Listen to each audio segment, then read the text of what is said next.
chair is getting so squeaky, and it's not even that old. This chair is only 2 or 3 years old, and it is such a squeaky chair. We've got our sort of medical turquoise light on tonight. Oh, I just killed the magic by accidentally switching to white. It's really funny, there's some color correction on the camera, and when I change this slightly, I go all orangey pink.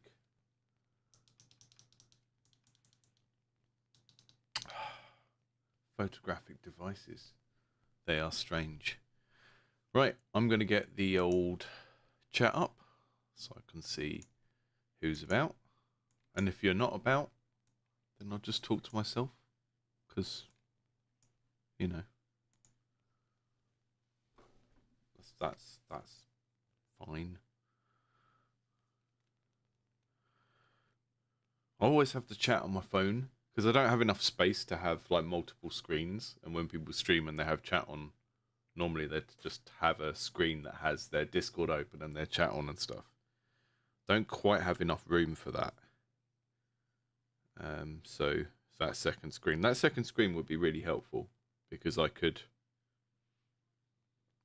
do creative stuff on one screen and then have the other screen for like looking at pictures of broccoli or whatever.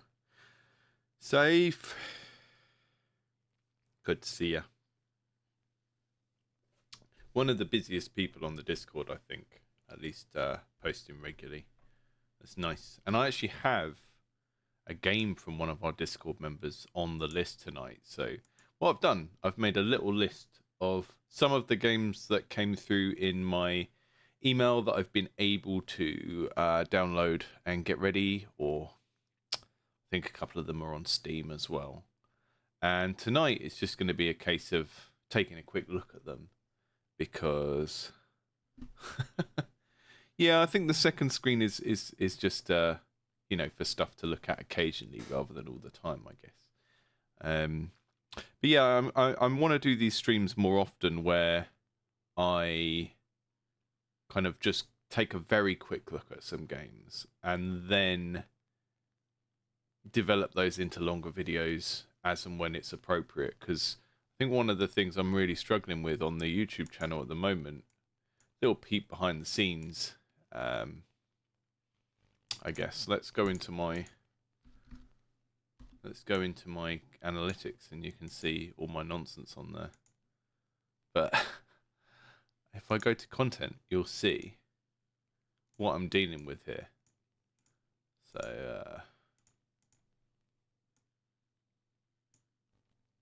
that whenever I do a video on a general design topic, like the evolution of deck builder games, gets thousands of views, and the Avianos one, thousands of views, because it's a game people know and it's about a generic design topic, like how to design strategy games. As soon as I do a video on a single game that I've been sent, or in this case the Halloween one, 2 games, less views, less than 1,000. It doesn't matter what I do with the thumbnail, doesn't matter whether I give it a serious title or a funny title. If there's not some clear hook, I think because it's education, right? Because I'm in a sort of weird space between being entertainment and education. The ones that are very clear in like what you're going to get out of it and what you're going to learn from it in the title are the ones that do well, which is kind of understandable. But and I guess as the channel grows, eventually there'll be more and more people who'll just watch the straight up reviews of one game type videos because they'll know and trust me and they'll watch those. But at the moment, it's a little bit disheartening because it's making me think that, you know, if I want to take the games you folks are sending me and show them to people and go, let's learn about game design by looking at this game, then I need to spend a bit longer refining what the message is of each of those videos. Because if we go down here, like Neon Sword did quite well actually, 1,000. But that might be because I worded the title as like, what's the hardest part of game design? And then if the Hell video, that I probably spent the most time on in terms of the skits and stuff was 400 views, which is wild to me. So I think some of these, what I might do in the new year when I've got some free time, is go back to some of these old reviews, like the Inside one actually, Soph, and make shorter versions of them that have a much clearer lesson. And then what I'll do is take the original longer versions, put them on Patreon for or on members only on YouTube, or both of those things, and then re-release kind of shorter, snappier versions of them where there's a much clearer message. Because I think it's just confusing the algorithm a bit when I do the kind of more reaction-y stuff. But anyway, that's just a little peek behind the curtain and what's going on over here, because I keep trying to find the best way to do this content, and YouTube is very much like everyone expects this like single message per video all neatly wrapped in a bow, and I sort of understand that to a degree, but I also don't think it's actually how anyone learns. I think it's like a idealistic way of like wishing that that's how things worked, but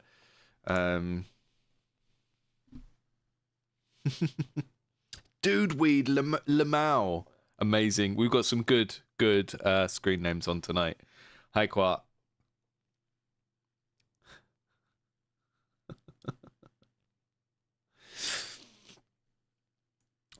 So hopefully all of these games are going to work for me tonight. I've downloaded, so we've got Land Trains is actually by one of our Discord members, so I'm going to have a look at that first. It looked really interesting when I saw videos and stuff of it.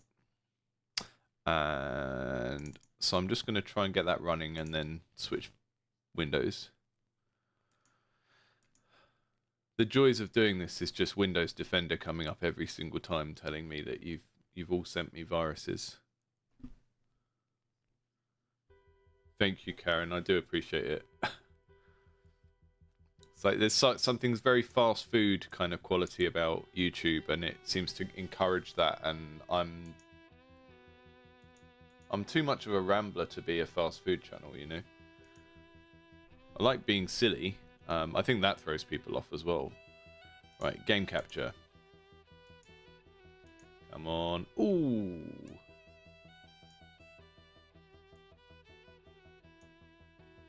I think this was actually the one where Baz was using the AI for music, which, you know, I have a bit of a stance on that, but it's come out pretty cool. I like the mix of like the folky classical strings and the like techno throbbing underneath. It's quite cool. And when it come, and I think it was Baz who was using AI to generate the music, I'm pretty sure. But it's come out good. And to be honest, you know, you've got all the ethical questions about how AI is trained, how generative AI is trained, but for me, when it comes to the visual stuff, the thing that mostly ticks me off about it is it doesn't look good, or it doesn't match the thing it's meant to be part of. And I don't know, that sounds like some... The mix of elements is like, this is going to be an anime about people having big feelings and a tank made of trains, you know? That's exactly what it should be. Let's take a look then. New game.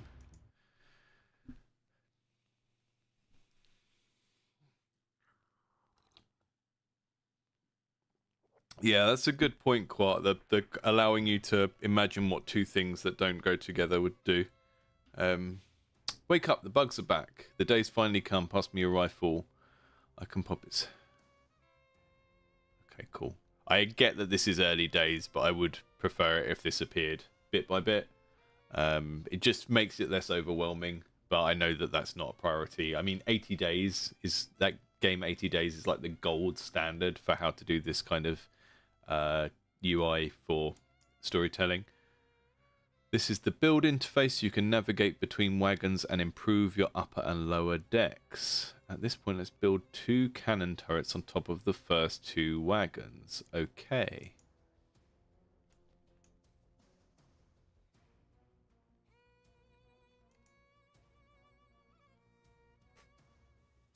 Oh, that was like a build smoke thing that was covering it, I think. It looks more impressive than it is. A gas-powered single shot that delivers an accurate slug at a great distance. Okay, that's what that is. I can't seem to move the camera or anything like that yet. So this cycles through chunks of my train, and then I can put stuff on different parts of it. This interface is deeply confusing, but I'm willing to tough it out and see where we get to from this.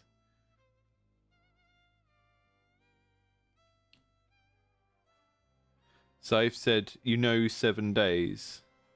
Ah, cool. Yeah, I've literally just seen 5 seconds of the 7 days game, so I'm looking forward to that because it looks interesting, but I don't really know anything about it.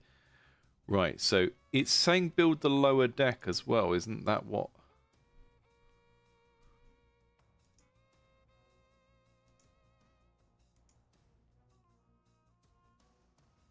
Okay, so we've got 2 turrets built.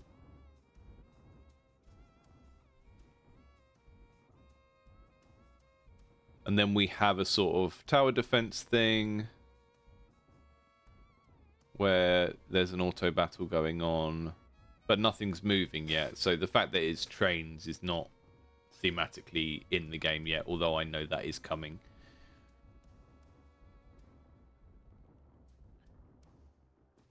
I think the ray tracing looks nice, but I think there are elements of this where the ray tracing doesn't work, like the smoke.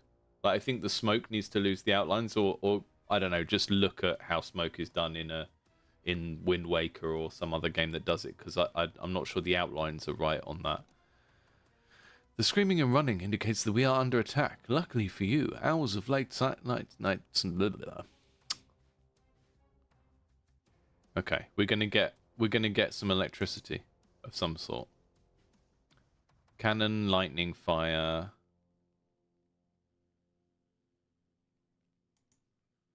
Okay.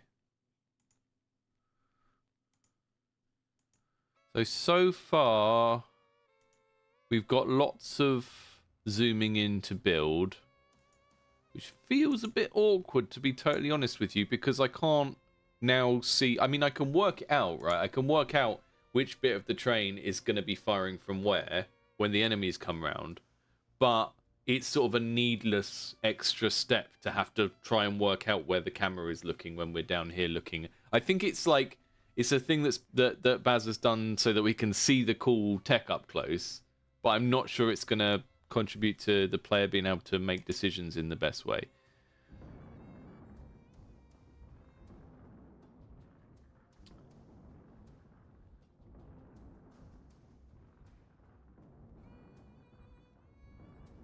Yeah, I mean, someone in the chat said it looks a bit hard to navigate.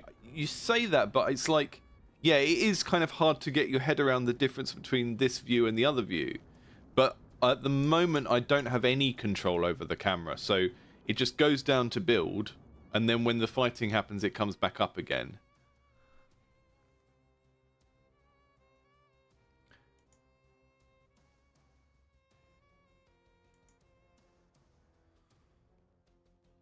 It's you know, this is a tutorial, so it's fine that it's a little bit on rails. It's kind of just telling me what to do in a very step-by-step way. That's, you know, it's not the absolute best way to do a tutorial, but for something that is not necessarily complete, it's not. It's also not the worst way, right?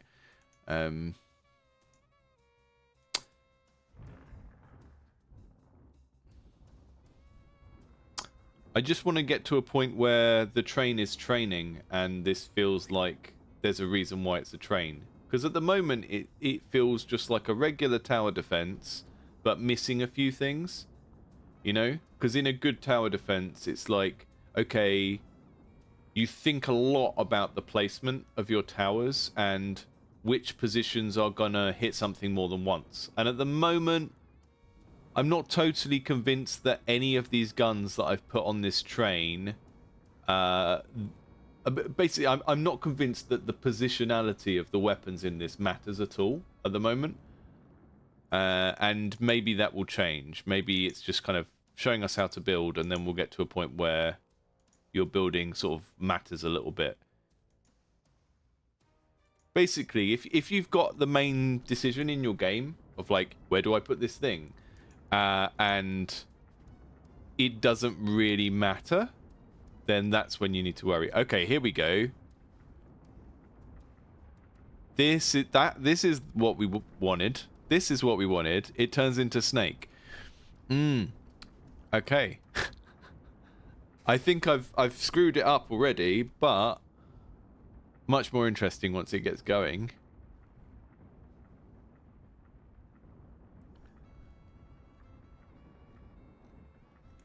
I feel a little bit like going down to build is trying to make up for the fact that the guns aren't very distinct when you see them from above.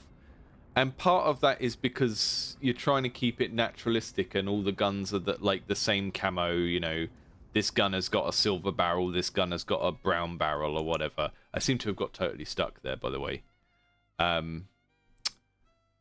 But I really do think you need much more kind of bold guns with very specific colors and shapes so that you can tell which is which from above, if it's going to matter. And if it doesn't matter, then the kind of tower defense part of the game might fall apart a bit. I think I've managed to just get jammed in this corner because I'm not taking damage or anything. Or I have taken damage, but now I'm not able to move again. So this is conceptually really cool. I like the idea of Snake crossed with the tower defense, right? Where you are playing Snake and your Snake has guns on it, right? I think the bit where the player actually does stuff is kind of lacking a bit here. I know that sounds really vague, but in terms of like the player, what is the player supposed to get out of this? At the moment, I followed instructions to build a bunch of guns. And then when I get to drive around, the position of where those guns are doesn't seem to like it's going to matter too much. And part of that might be because I'm playing a tutorial and it's on rails and it told me do this, do this, do that. But at the moment, I can't really imagine it being much different if I have more choice. Because the snake element is probably still not going to matter which gun is where on the machine. So I think it's really a really cool idea, and I think some of the creative direction here, I think the ray tracing generally looks pretty good. I think some of the smoke effects and stuff don't look like what they're meant to be because of the outlines. But the game design here, it's kind of, where's the bit where the player is supposed to feel smart? I'm going to reload it and give that one more chance because I kind of want to, if that did get stuck, then I kind of want to see it working properly. Don't really want it to get blocked by a bug.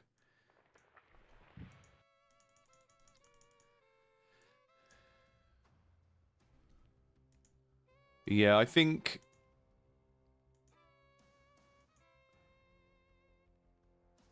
this is the sort of project where it would probably really help to sit down and like get away from the game engine for a while and just sit down and do sort of flowcharts and try and work out where the player's decisions are. Flowcharts are really good for that, like because often if your game has no decisions, it will just be loops with no branches in.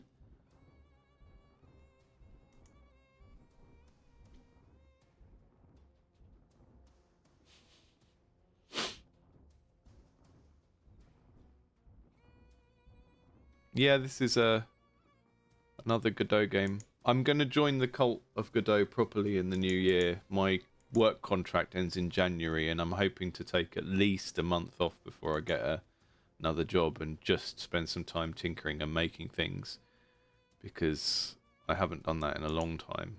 And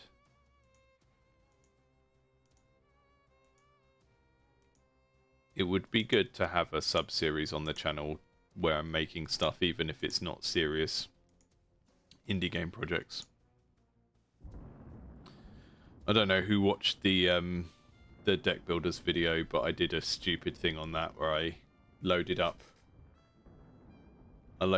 Tabletop Simulator and put loads of different cards from different games in it. And I still want to do stuff like that on this channel. I want to have like you know, making games, but like not doing it seriously. I think that's a fun, unique selling point of like modding games in weird ways and stuff like that on the channel. But it's been so long since I did anything technical that I really need some time to just learn something again first.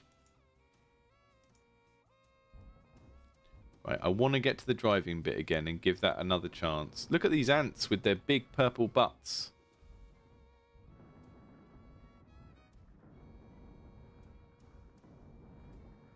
I imagine a lot of the enemy design is placeholder now, but I would like to see a bit more thought gone into that, because I suppose giant ants feel kind of B-movie-ish, so they could kind of go with this train of tanks thing, but I don't know. A train of tanks to me feels very anime. It's kind of like not steampunk. What's the one that comes after that? Like diesel punk anime, right? Like that's kind of what I get from train of tanks, and so I'd want enemies that sort of fit with that. Like Nausicaa, whatever that Studio Ghibli film is called, with the giant pea bugs that go across the desert, or just something a bit more weird and mangery for the enemy alien things.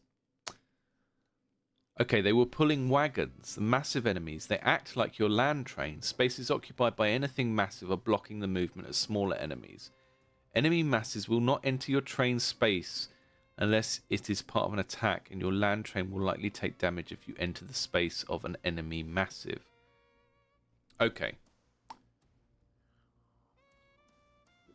So we're back at the driving bit now, and it's trying to explain to me that those big pink blocks are the main things to avoid, right? So I'm assuming I could run over smaller enemies, but those wagons, those big ant butts, the big pink ant butts, are not run overable, which is a new term I coined. Ah, here's where I build my lower deck.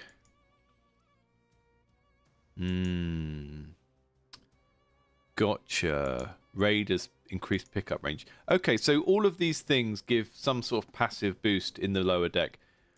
I think it would be a good idea with this project to think a little bit about where you're spending your dev resources, because I think having things like icons for these and having some art for when you implement them is probably more important than having the character portraits that talk to you in the story and the tutorial, at least at this stage, because I can see what's happening here, right? I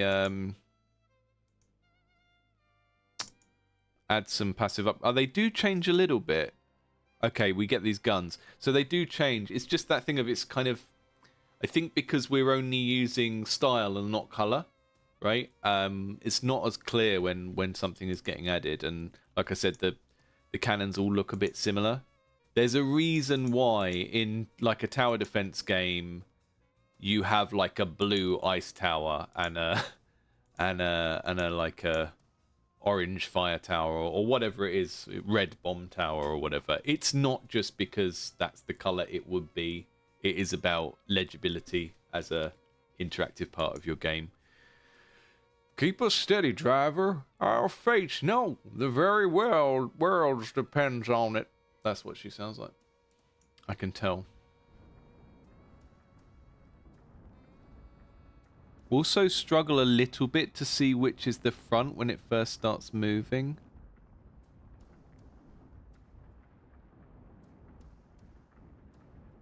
Okay, right. This time we're going away from the big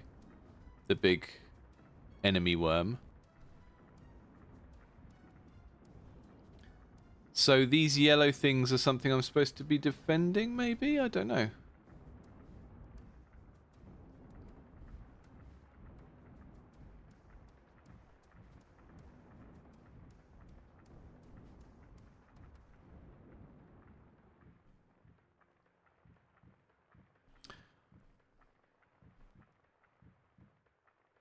Okay, didn't get stuck this time, so that's good.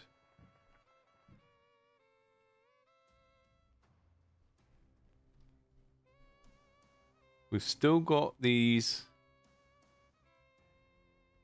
little bugs coming.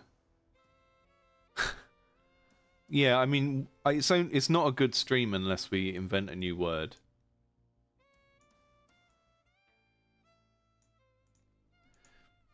So I think that's where we get up to in the game loop, unless I've broken something.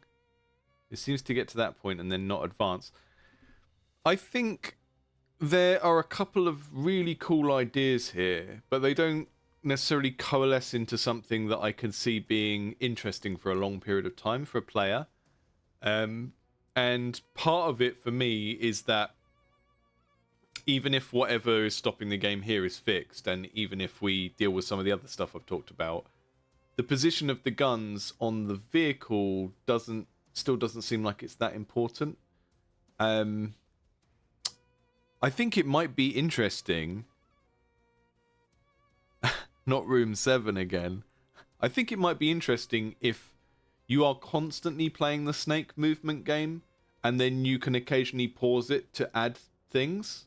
So if you think of like a game like FTL, Faster Than Light, where it has real-time combat, but then it has a kind of pause and plan, that could potentially work better than what's been going on here, because I think the whole thing of having multiple waves where the train just sits there and fights stuff, and then it takes off and moves, and that's just kind of arbitrary.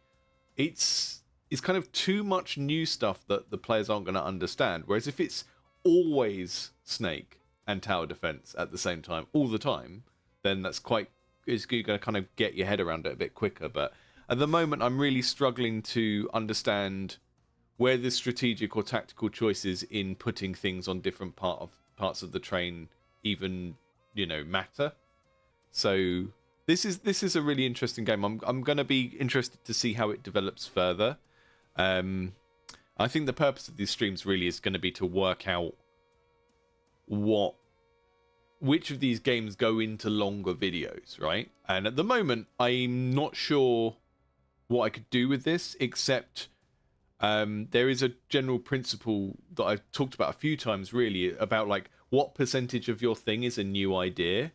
And you always want a chunk of it to be a new idea, otherwise there's nothing unique about it. But if you overstep that too far, then you end up making like the video game equivalent of sort of jazz music that most people can't understand and go when they hear it, like it's in time signatures that go up to 13 and everything's out of tune and stuff. And I think at the moment that this is a little bit like that. It's like too much novelty at once, and maybe there's some strategic depth to the game that I just can't see at the moment because I'm a bit too confused by it. But it's conceptually really cool. I like the fiction from a fictional point of view. Love the idea of, big B-movie monsters and a cool big train covered in guns that fights them. Amazing. Like primetime, like 1988 manga stuff. It's all good. But the gameplay is just like, it's not giving me the decisions that I want from that kind of game yet. Right, we will do 7 days next. Yeah, it's on the list. Let me just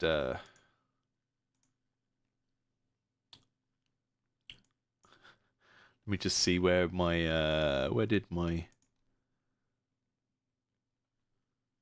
other screen go? Window, there we go. I'm going to put a little note on here. Too original. That's not a genuine criticism, Baz, if you're watching. It's just me shorthanding everything I just said as amusingly and flippantly as I am capable of. I'm aware I'm very flippant, and I know it rubs people up the wrong way occasionally, but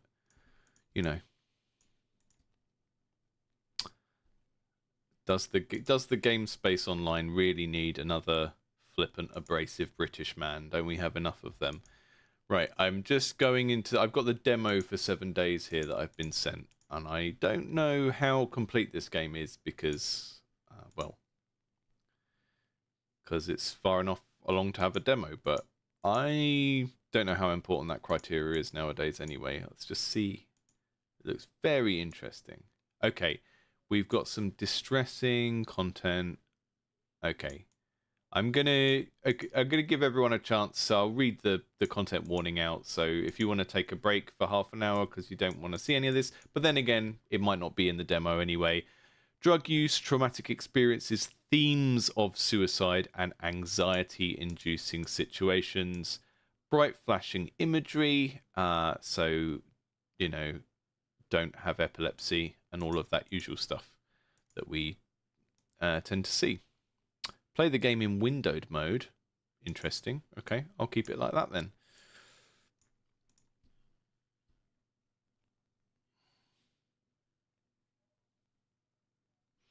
Dudeweed. I'm going to answer Dudeweed's question before we start this up properly. But if you have a question, if you have an answer as well, then do contribute, because I think, like, you know, I've been saying recently, the great thing about this channel is the feedback that you folks give each other in the comments and stuff is usually pretty good. Dudeweed said, can I ask what is better for a demo, going deep with your core system or going wide and showcasing as many things as possible? That's a very good question, and I think ultimately it comes down to whether you're actually talking about a demo or something else. So some of the games I get sent are prototypes. They are, you know, ostensibly to just test if an idea works. That's kind of what a prototype is, just like it would be in a, you know, research and development department for a car. That would be to test an idea, right? And then a demo is much more, this is definitely what we've made. This is definitely what we're making. Here is a part of it.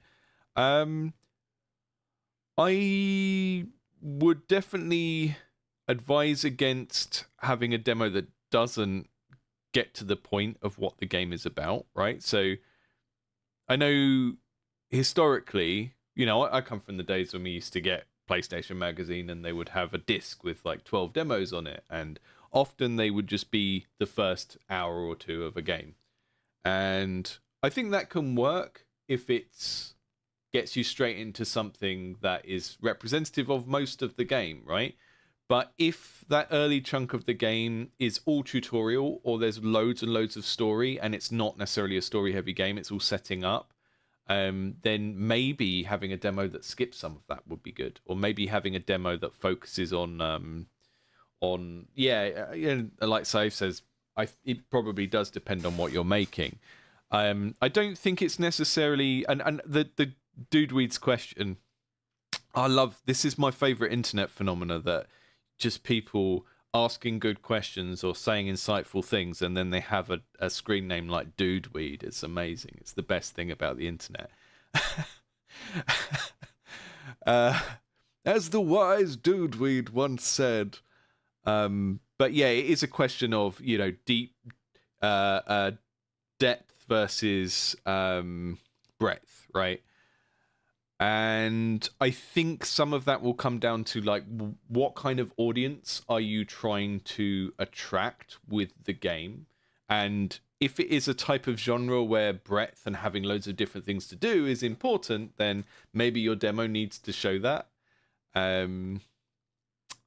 Hard to say really. Like, I'm not Mr.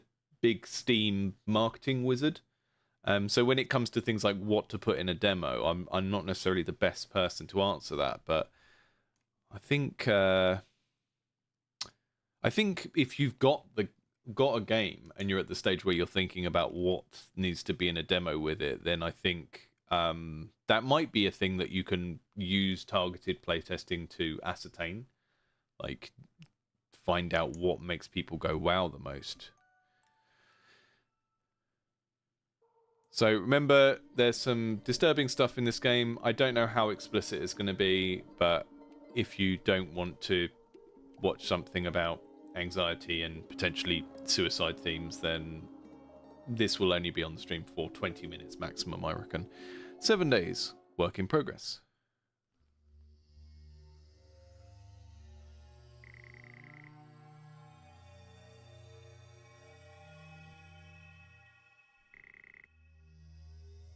I feel everything at maximum, and I feel nothing at the same time.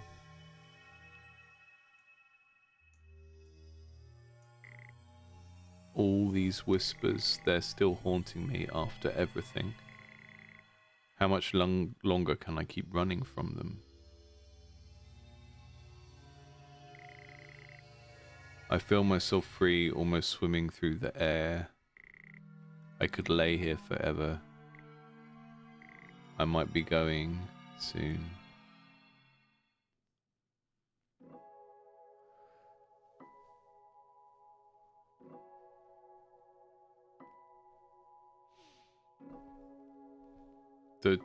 I love how textural this is, and the use of color as well, because when you're making a game about a dark topic and it's a bit arty, it's always very tempting to just go black and white, and all of that strange use of like sort of rusty colors in that intro sequence was sort of like it was very evocative, right? It was doing multiple things for me in terms of the kind of mental state it was trying to portray.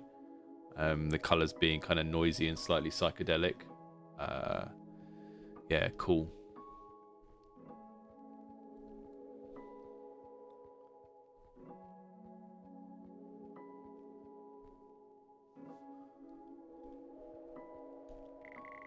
Wait, is this what I think it is? Is this an RPG Maker game?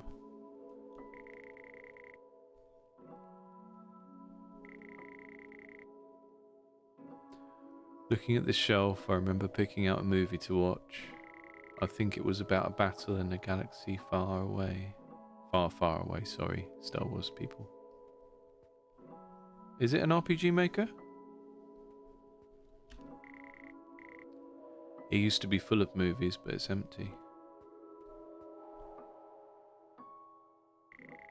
After I picked out a movie, I lit up and let the haze settle in while I watched.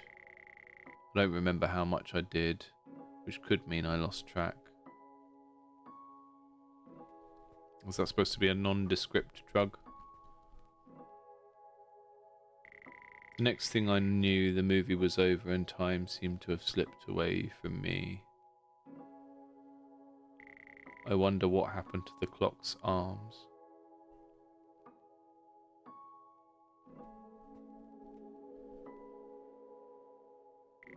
I might have then gone to bed and passed out on my thoughts. Which leads me here, wherever this might be. I don't think it's a dream, since I'm clearly thinking and everything feels pretty real.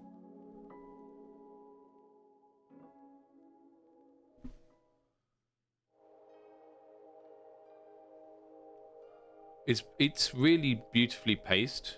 You notice how there's only really like one block of text for each interaction I do.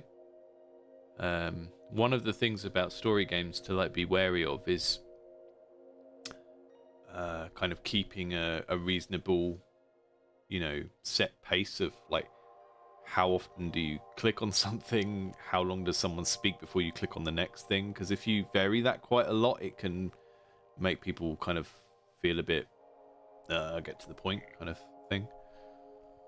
And I say this as someone who really likes literary games but is incredibly ADHD and not good at doing lots of reading in one go.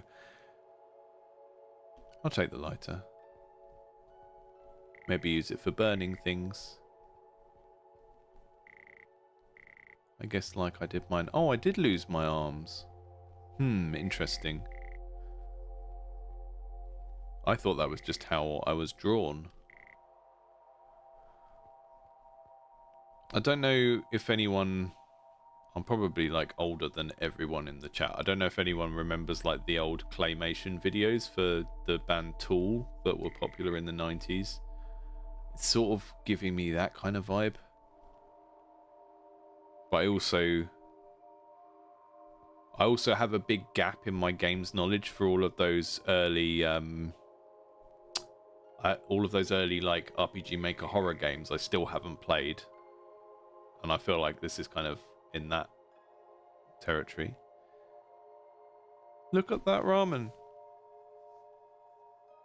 Scribble noodle.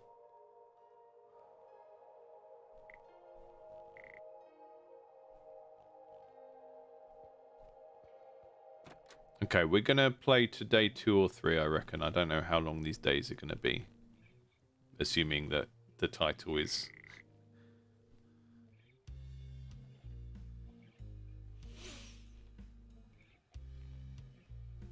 My lighter fell out of my pocket just as I left the house. Classic. We're getting some slightly happier sounding music because we touched grass, right? That's what happens. You go outside, you touch something green, and then this is the music that plays.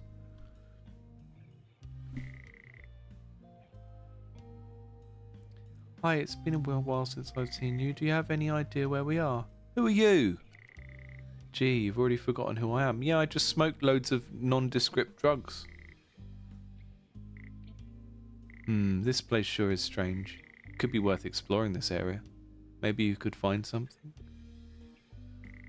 Hey, remember to take things slow. I know how you tend to freak out over everything.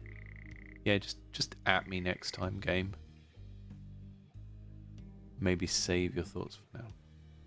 It's doing a really good job of that kind of subtly telling you what to do in the game, but doing it in a character's voice. I think that's done in a really tasteful way here.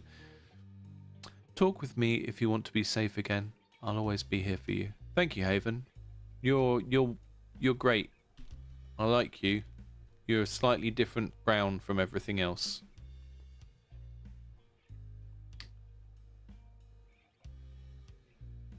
I really love that the trees and stuff move like that.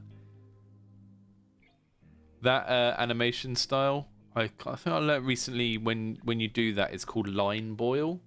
Maybe that's not really line boil, but you know, like old Nickelodeon cartoons where everything's all scratchy and wobbly. So you're supposed to say the lines are boiling, which is a nice image. Yeah. Hang on. Am I playing that? What was the Dream Traveler game again? That had mushrooms that beat me up. Look how happy they are.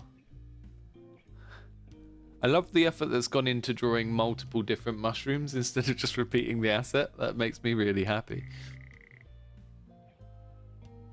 We love Line Boyle. Lionel Boyle. Lionel Boyle, friends of Hugh Shift. Hello, a worm. How are you? He's got so many lines. So many lines, this little worm. He's a proper little thespian. The bird is looking at the worm. Look at that. That's oh, that's some brilliant, I was going to say environmental storytelling, but it's not really. It's very character driven. Storytelling is all about conflict. The conflict here is that the bird wants to eat that worm, but that worm wants to live. He wants to go to Juilliard and become a thespian.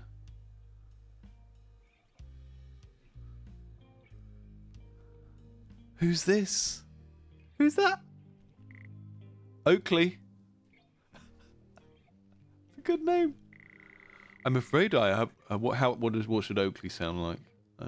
I'm afraid I haven't seen you in this town before. Could I help you with something, sir? Who are you? I'm just a humble fellow, sir. I've been here for a very long time, sir. Longer than I care to admit, perhaps. How do I leave? Leave where, sir? This is all there is. There's nowhere to go, and I don't mean that in a bad way, sir.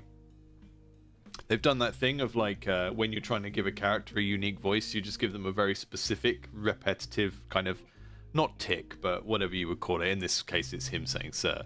I would say that they've overdone that, but because it's kind of cartoony, doesn't matter. Sort of keep expecting random rocks and stuff to be able to talk.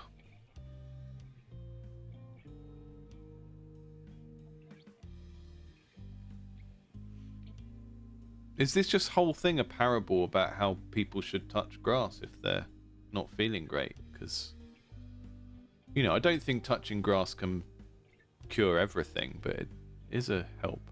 Uh-oh. Beetlejuice time.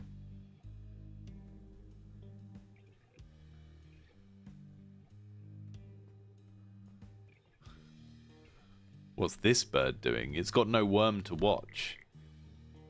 The bird looks at you.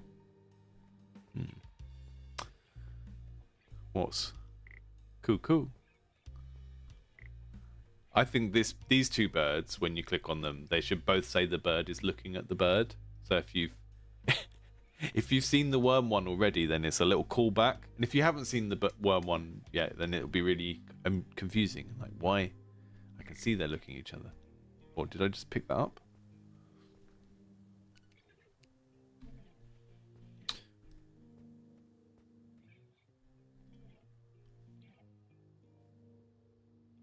Look at the way they've blurred that front line of trees as well to make it feel like an actual camera is looking at the scene. That's really nice. If you live in a desert area, you will just have to touch... What's the fake grass called? The plastic stuff? AstroTurf?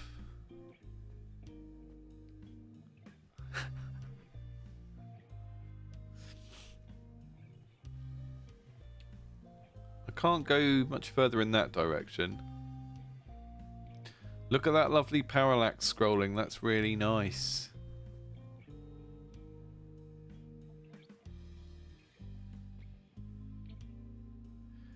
So on the course where I used to teach in year 1 of the game design degree, we did a module where students would make 3 little games, and the first 2 they do on their own. And it was like a Tamagotchi, and then a shoot 'em up, like a side-scrolling shoot 'em up. And each game had its own art constraints. Like the Tamagotchi was only allowed to be black and white, 1-bit graphics, like Undertale. And the third project was where we put the students into pairs. I know everyone complains about like college group projects, but if you want to do games, you do have to learn to collaborate at some point. So we would make them collaborate every year, like once or twice, maybe more times, but kind of actively teach them how to collaborate and how to get on with each other.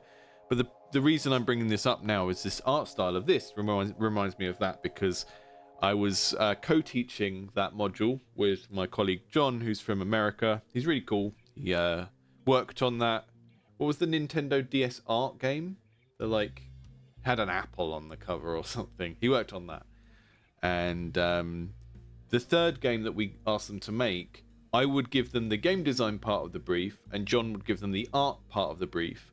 And a couple of years running, I don't know if they still do it like this, but we had the art brief be that they had to make all of the art in an analog fashion. They could edit things after they'd scanned them in a little bit, but it was like you draw what you make, or you make it out of claymation, or you do it as a collage. It didn't really matter what the methodology was, as long as it wasn't primarily done on a computer. And it wasn't because, oh, we thought this was going to make what they did better. It was just to get them comfortable with the idea of, like, the idea of just doing something that's not what they're used to looking at. I really like this. I one of the things I like about this art style as well is that it's like, it's inconsistent in a really interesting way.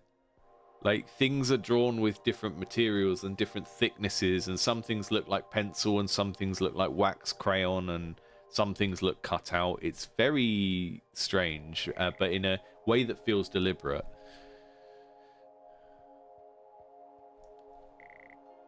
Should I call someone? I don't remember any. I don't remember anyone's number anymore. I barely remember my own. Okay, I don't think we're going to have time to play multiple days of this, but I'm really impressed with it, and I think there's a lot of cool stuff going on here. Collage core. Yeah. Dryden has named the genre collage core.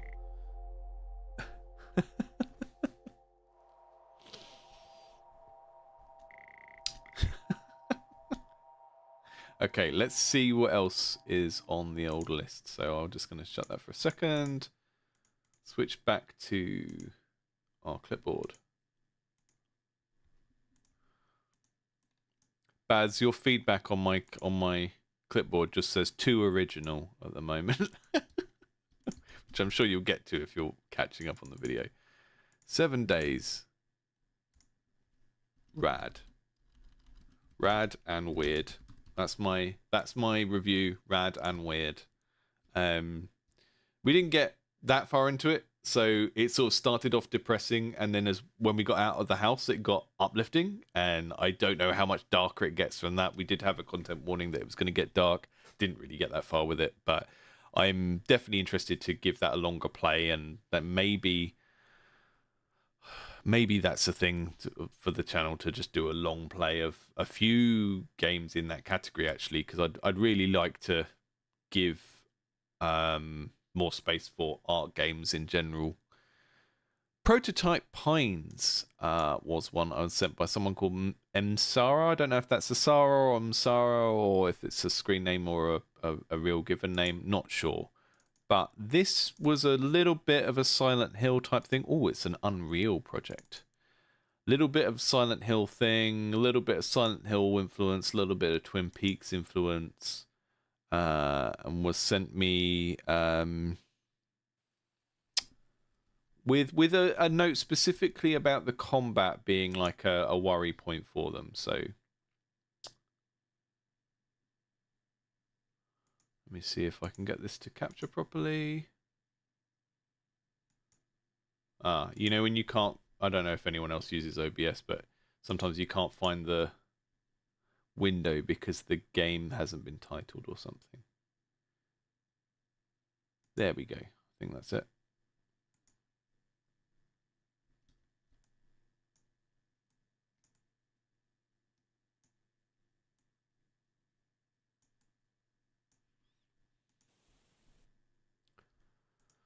What's going on there? That's...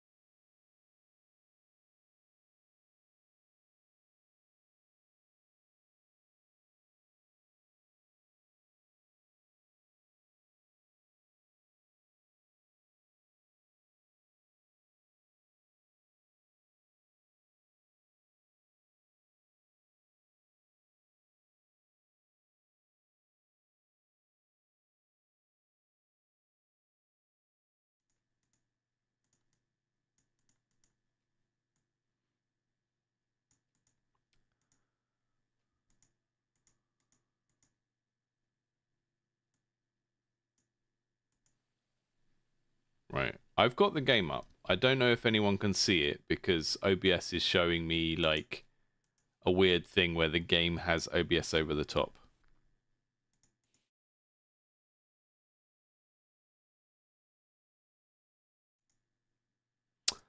Oh dear. How about that? There we go. Oh, I'm not doing very well at this at the moment. I can't get OBS to not be over half of the screen for some reason.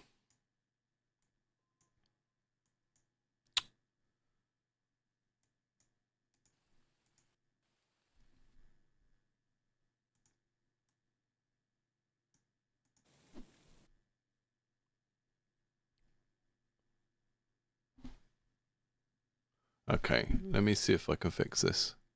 Might need to use a different type of channel.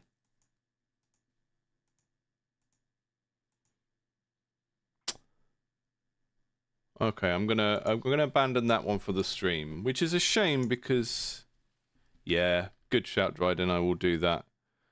Let me just capture the whole display. One sec. Let me just try and get the whole...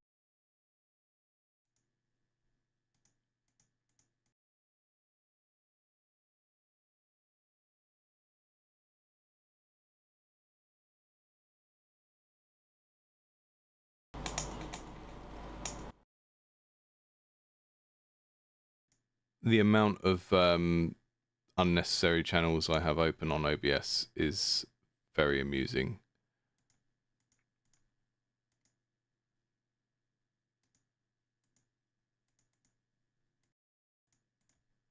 There we go. Can you see that? Yeah, I'm pretty sure you can see that now. We have we have top down. We have top down Harry.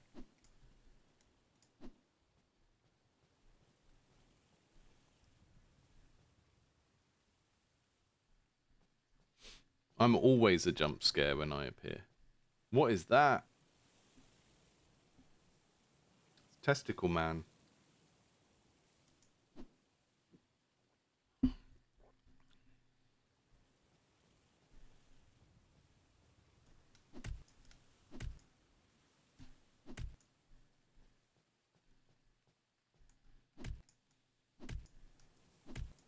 That wobble on it's friend shaped. Yeah, that wobble on its head is very cool.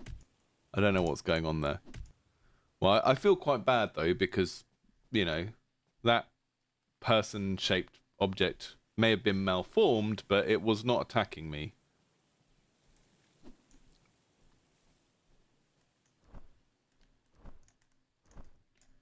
So I've got this one's going for it.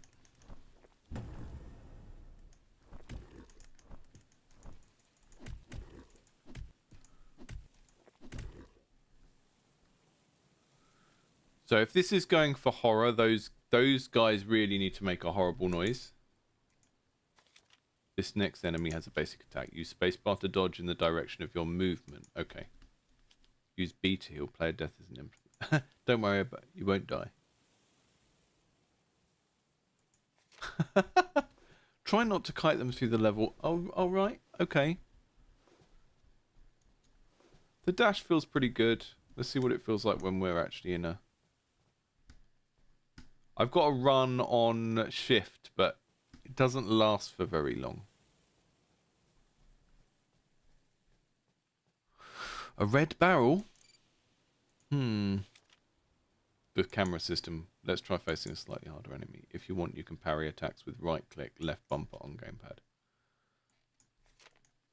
Okay, so that's actually a... That's supposed to be a parry. I think for it to read as a parry, the weapon needs to be held up in front of the face and like angled downwards. Let's try it though.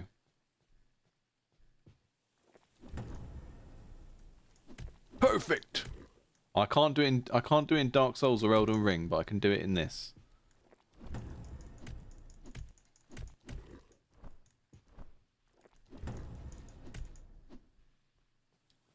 Feels pretty decent. Yeah, the sound design is going to do a lot of work here if we want these guys to be gross and scary.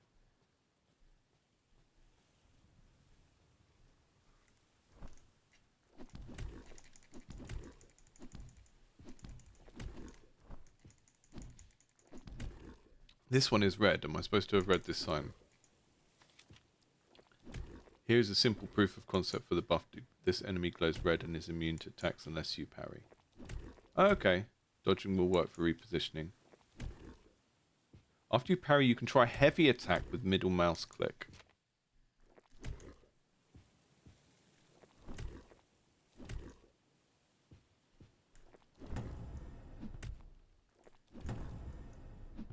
Oh, I turned his shield back on that time.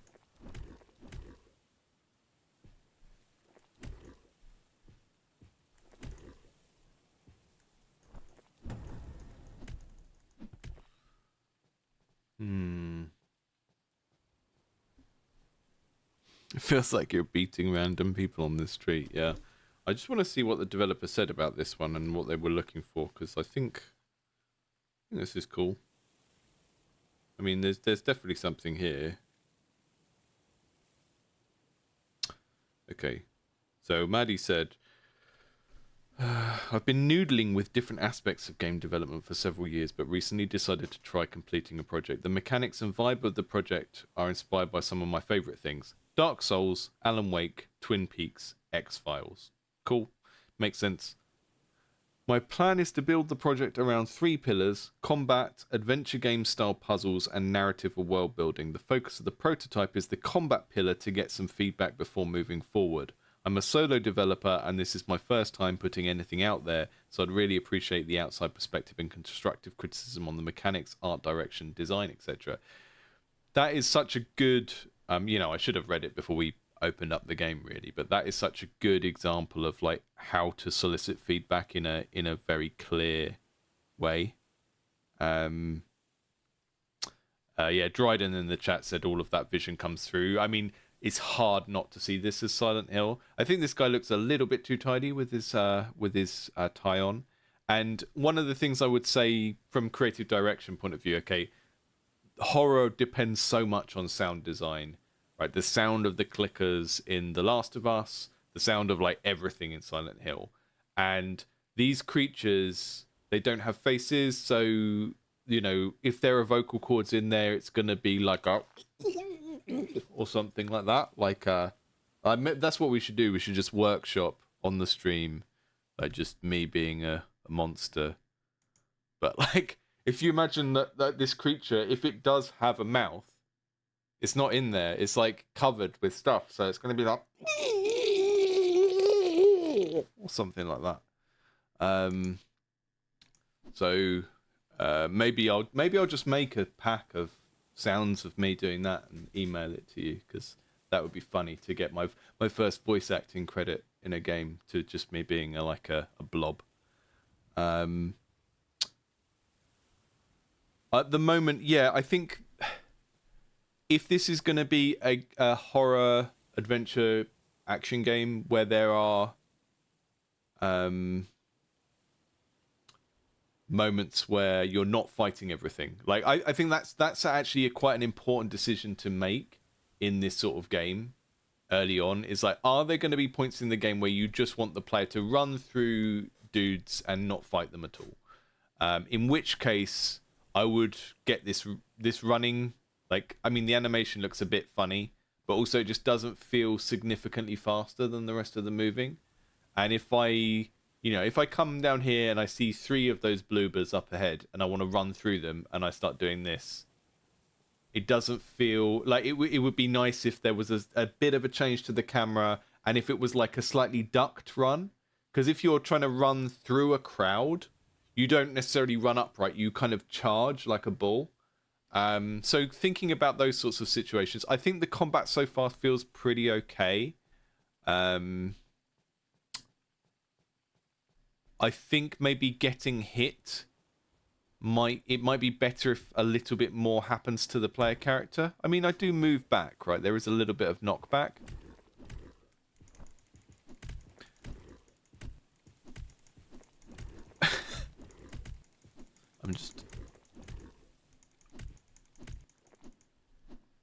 And the other thing I would say as well is, because the camera is relatively close, the fact that they are all the same model and they don't have different clothes or something left behind stands out a bit more. So when the camera's a little bit further out and you're looking at like Diablo 3, it doesn't matter so much if you've got lots of repeated models because the things are so small.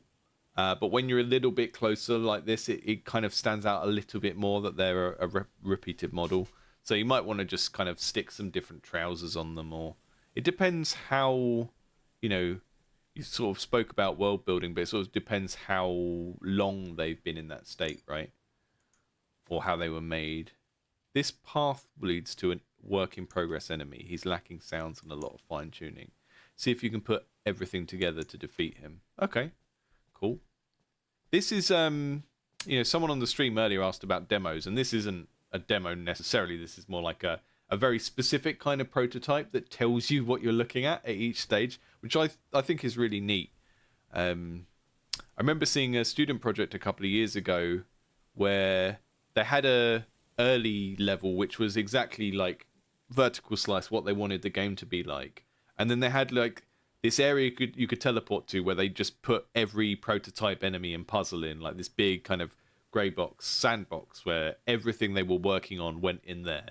And you could go in and try it out, but it wasn't arranged into levels yet, and that was a neat kind of that was a neat way of doing it as well.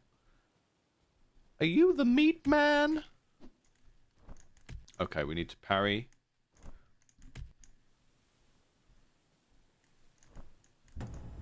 Yeah, you can see the Dark Souls from the like the weirdly timed attack animation that you have to learn.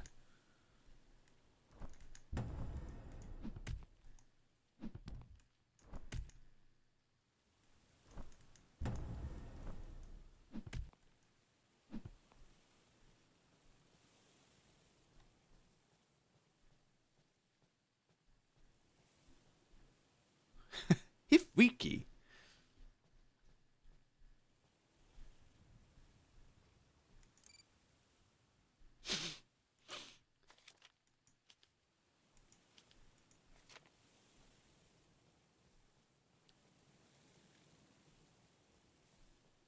Yeah, so a few of the things that pop out of my head while playing this, the stuff I've said so far, and then also, depending on the way that you intend to design the levels, this might be a little bit difficult to navigate.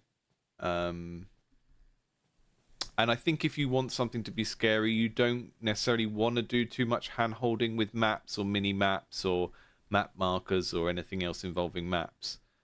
But the camera angle and the fact that I can't scroll out might make it a little bit challenging in that regard. But it's definitely giving a kind of, yeah, it feels a bit softer and gentler than Silent Hill. It feels like, what was the Nintendo Wii Silent Hill? Shattered Memories, right? It's giving that. It's giving Nintendo Wii Silent Hill. And I don't think that's a bad space to be in, right? Because if you can make a horror game that is scary without being super reliant on gore, then you kind of come up with something original and it gets censored less, which is not a bad thing for your own kind of, spread of the thing. I think if this combat prototype wants to go somewhere else and test some more ideas out, it would be interesting to see, if we have more than one weapon, what do they feel like? But yeah, I mean, my main quibble with this is really that the parry just looks like another attack. So that's an attack, and that's a parry. And I really think I'm gonna have to jump scare everyone again. Watch out. I really think the parry move with a wrench like that should be like, you bring it up and you face it down like that, so it's across that way, and that will make it very clear that that's a block. Because at the moment, the block and the attack animations are just too similar to each other. Karen said the player character animation could use some weight. Yeah, I think it's kind of hard to nail down, but I think there is some floatiness going on there that feels a bit. It's more pronounced when you're running along and everything. I think things like footsteps and stuff like that are going to help with that a little bit, but so far, yeah, I think that's pretty impressive. Right, let's see what else we've got. I will shrink my head back down to normal size.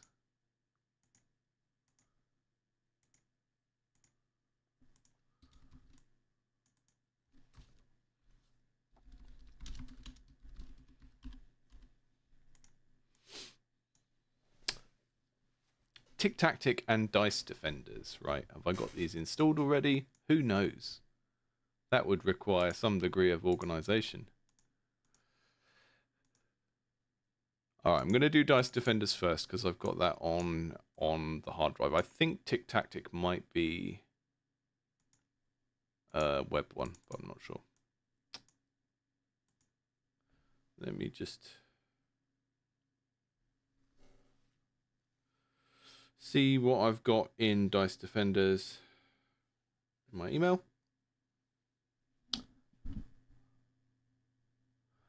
A fast-paced first-person shooter where strategy and skill decide your fate. Jump across the sides of a giant dice, earning points by taking down enemies. Each kill is worth 1 times the number of the side you're on. At the start of each round, draw a card to reveal your target score. Your challenge, earn exactly that many points, no more, no less. Okay, this sounds like potentially a lot of strange arbitrary rules that may or may not make for a good game. But let's kind of see. Let's see where we get with this. I am just trying to load it up. Need to shut the last game. Here we go. It's made with a little piece of software called Unity. You may have heard of. Very loud.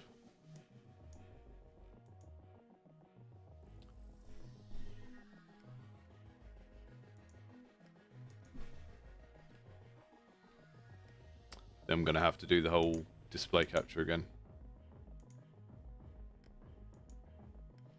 Here we go. Dice Defenders.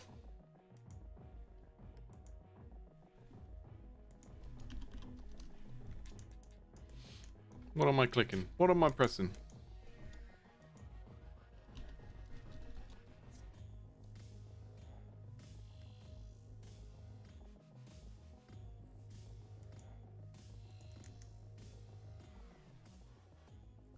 Well, that didn't seem to do much. Let's try again.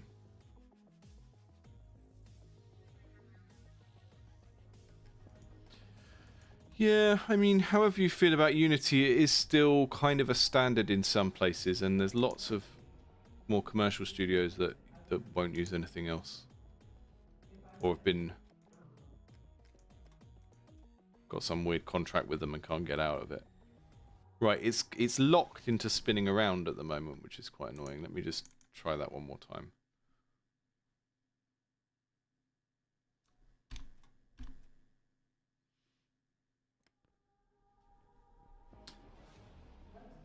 Let's play a game. Right, if you win, I will leave your planet alone. I can't stop the game spinning, and... Okay, pick a card from the selection. I think maybe... it was because... it was because my controller was on the floor, face down. Classic. Culprit. Sorry for any dizziness caused by my floor controller. Pick a card from the selection. Hello.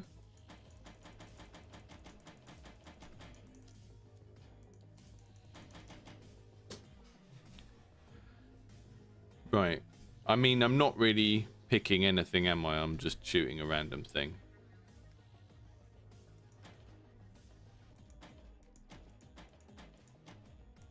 You need to reach 5 points. Okay.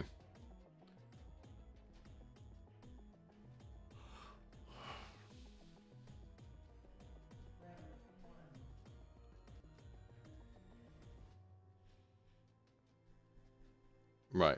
My dice says 1. I don't understand. Right, I'm on a dice. There is a 1.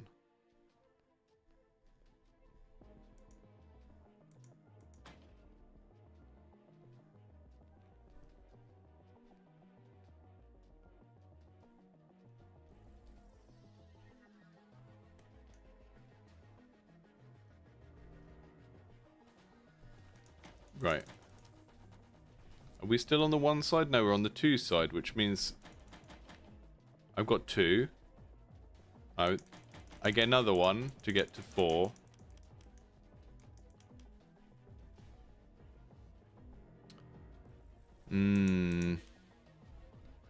That's a cool mechanic. I really like this kind of walking to the edge and it all turns round.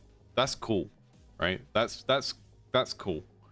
I think the math problem element of having so if you're watching this or half watching this and you're confused, the way it works is you're supposed to get a certain amount of points. You get a point for killing an enemy, but it's multiplied by the number on the dice. So, and then you can walk around the dice to change the number of the dice. It's a strange mix of things. I think the actual mechanic where you walk to the edge and it rotates is really cool. Feels kind of good to do.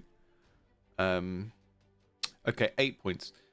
The problem with the randomly picking the score target with the cards, though, is that a higher score is easier to do because it's harder to overshoot. It's like getting 21 in blackjack. And also, if the shooting is meant to be fun, then you don't necessarily want to limit it, right? So if you say, oh, shooting in this game is meant to be fun, but you only get to shoot 3 guys this time, it's like, well, where's the fun in that?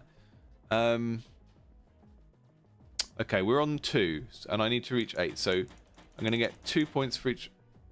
Okay, I got 4 for killing him. How does that work? Okay, we got exactly 8. That's good. I don't need a better gun. This is not a game where the quality of your gun matters. Pick 2 cards from the selection. 8 and 2. Is it going to be 10 now, my target?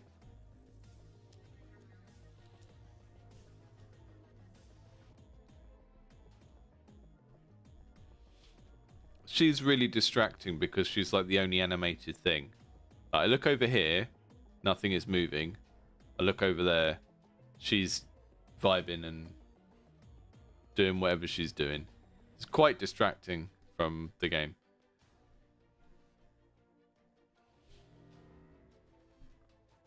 Okay, 10.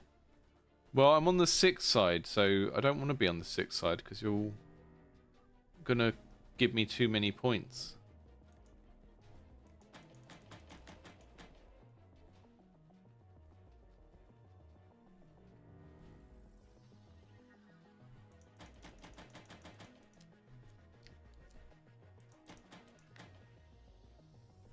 Okay, I need 2 now.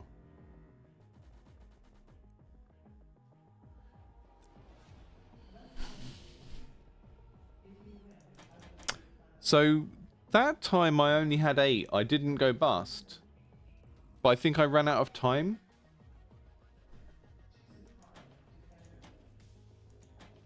I really want to give this one a chance, but I think it's maybe trying to do too many things at once.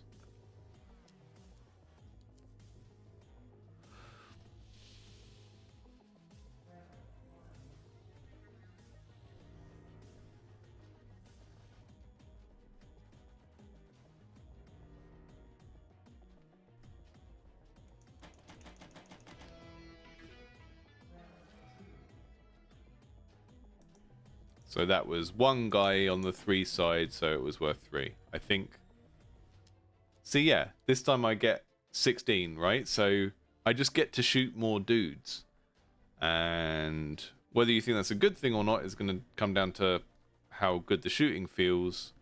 But now I have to do it in 40 seconds, so if it's more fun to shoot more dudes, that's fine, but also it takes longer, so it's harder.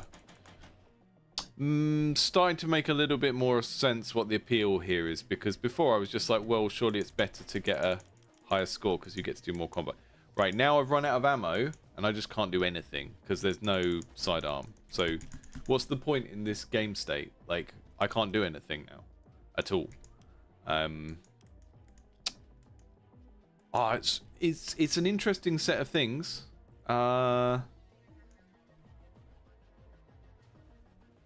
Out of all the stuff I'm seeing here, though, I think the actual turning of the dice is like the coolest element out of all of the stuff. I think the central thing of having to do these like math puzzles while shooting, it's not inherently bad, but there are a few things that make it not work. Like limiting the ammo is not fun. I don't think the timer really helps the game. I guess you need to have the timer to make people rush or they won't make mistakes with the math part, but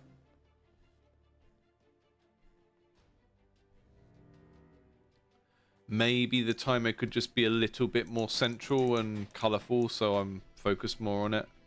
Okay, I'm going to take the ammo this time because, you know, I ran out of ammo last time. 7. So we're maybe looking for a 4 and a 3. Or just 2 1s and a 5. Another problem I'm having a little bit is that I don't know what side is where on the dice. You know. And I've touched many a die in my time. But I don't. Let's get a different gun. It's hard to know when you go to the edge what number is going to be around the corner when it turns, if that makes sense.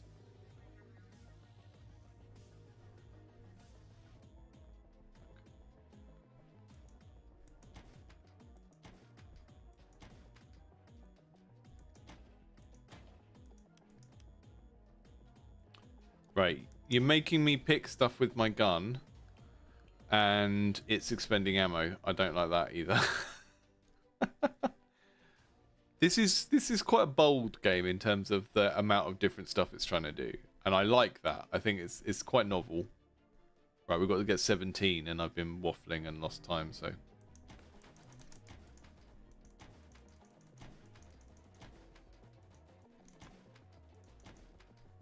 Shotgun doesn't feel good enough. Like, these guys should be dead by now.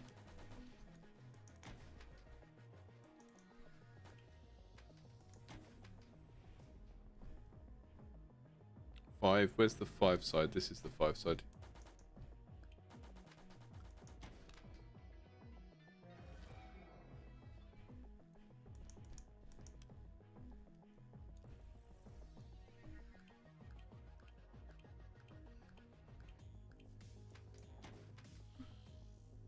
Yeah, Dryden in the chat said you could have like a, or even like, yeah, like a holographic thing here that tells you what number is in what direction.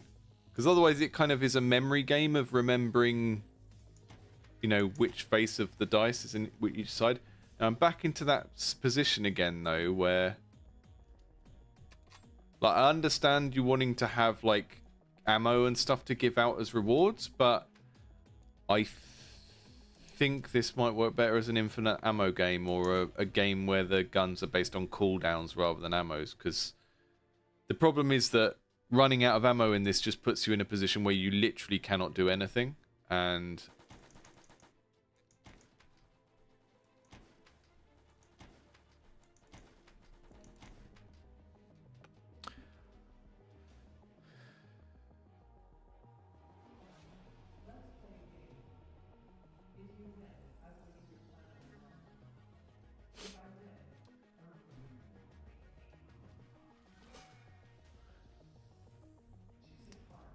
so there's a lot of stuff here.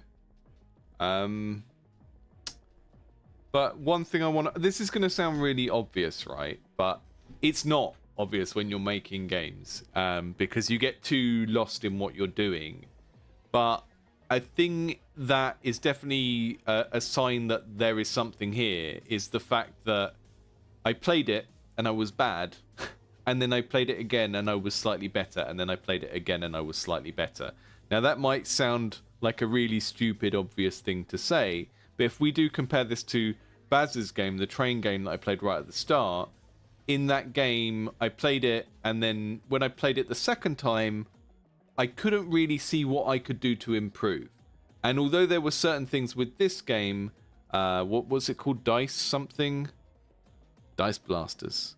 I can at least try and puzzle the game out and work out how to get better at it, right? And fundamentally, any skill-based game needs to have that quality to it. And again, I know that sounds really obvious, but it's something to watch for when you're getting your games play tested. Because if people play it a couple of times and they don't get better, or they don't know how to get better, then that you've got a problem. You need to reach 10 points. Okay. The best thing would be to get onto the 5 side and shoot 2 dudes then.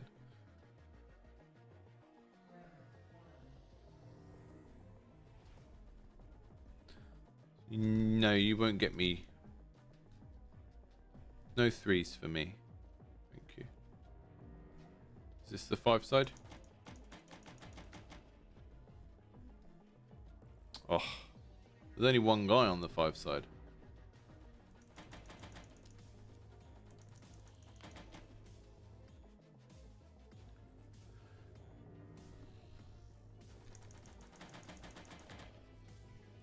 It actually, I don't mean this in a derogatory way, but this feels like the sort of thing that would go down really well as a Fortnite map. It's just so abstract and high concept and based on doing weird, interesting things with gunplay.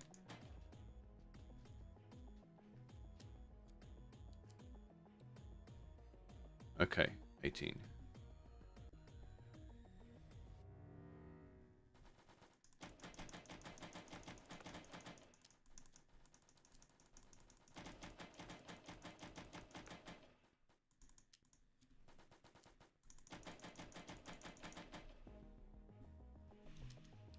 So yeah, I think my main feedback, having played this a few times and I'm basically getting into a point where I'm enjoying it and wanting to play it more, I would think about the way that ammo is used, because if you're not going to have like a sidearm that's infinite ammo or a melee, then the game really breaks once you hit that 0 ammo point.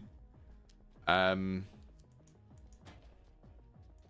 I think making the timer a bit more visually obvious, like you could even have the timer as a bar along the top or the bottom, but having some color changes when it gets low, because like trying to stream and talk and play this at the same time with that just being a little white number in the bottom left is not, it doesn't put it front of mind, you know? But I think there's something cool here, and I think from a kind of creative direction point of view, if you want this to be a, you know, it's got that kind of high concept, same kind of high concept, like let's add a board game and something else together thing that you get in something like Shotgun King. And I think if you want to play into that a bit further, then you either need to take the like black and red of the cards and stuff and make that like the theme for the whole game, or invert that. So when we see Space Diva's cards and the dice and everything, it's all like black and pink or whatever you want to go with, because at the moment the sort of parlor game elements like this dice and these cards, right, they go together, and the sort of StarCrafty stuff like her and those spaceships, they go together. And I just want to see something that cohesively ties all of this together, so that the cards are in a sci-fi style, or you'd go the opposite way, and the giant space alien is like a, you know, like a playing card queen or something like that, just to make it more coherent. Because at the moment it's like just these feel like random assets taken out of tabletop sim. But I think that the gameplay concept's really interesting. Again, the ammo issue is the biggest gameplay issue for me, and the timer just needs to be clearer, and then just keep playtesting it with different people, because I think there's something really interesting there. Would like to see that continue to develop and see where you go with that.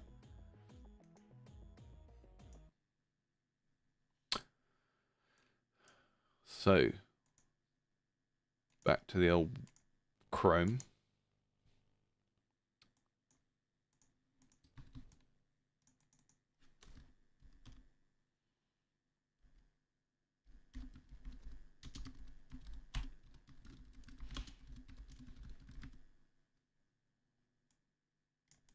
Yeah, so thanks for that one, Martin. I know you're probably not on the stream because I didn't warn anyone that their games were going to be on the stream, because, you know, who wants to send 5 different emails? Gosh, that's like real work. So yeah, give me a second to find where Tic Tactic is. I can't remember if that is one on Steam or...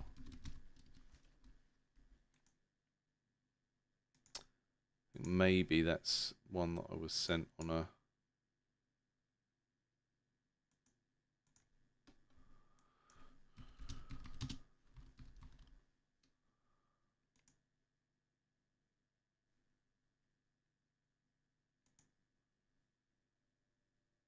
Yeah, this is one that runs in the browser.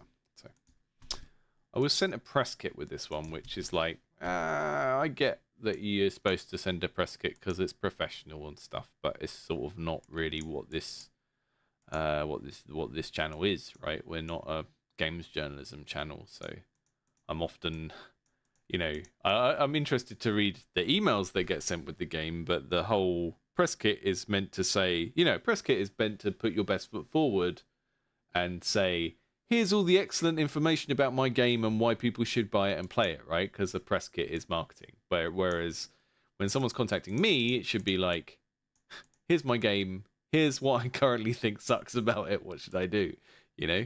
And I'm not necessarily going to have the answers, but it's just understanding the audience for what you're sending. So let me just see what we've got on the email about this. So, Tic Tac Tick.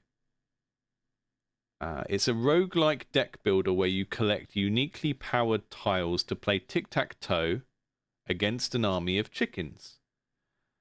I'm about... I don't remember who sent me the horror chicken game recently as well. Maybe then... Okay, so this is one of the games that was sent me after the deck builder special. I've received a couple of deck builder games actually, and I haven't looked at them all yet. So I was thinking, do I take a few of the deck builder games I've been sent and make a video about your deck builder games? But maybe there needs to be a chicken games video. Who knows? I'm about a third of the way through my planned development cycle. Have started to revamp the existing in-game system. So honestly, yeah, it was a good time to see your post. I've got a press kit. I'm not going to look at the press kit. Sorry, Ranjan. Just not necessarily what this channel is about, because we're interested in seeing what's wrong with it. But let's see for the chicken-based deck builder, a clock builder, if you will.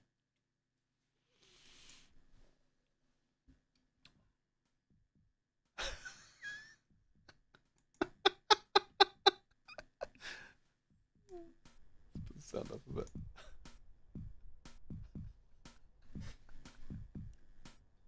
Pack builder.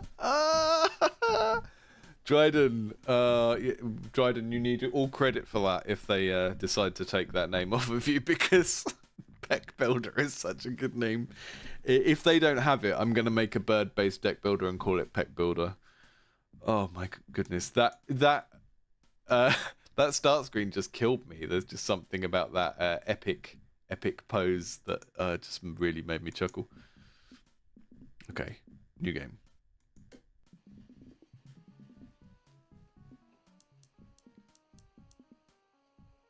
When this stream becomes a video on YouTube, however that works, I will go through and add links to any of the games that are currently playable. Some of them are like demos where I've been sent, where it's a private demo with a password. Some of them are games like this that you can play as well, so I'll make sure I put those on there.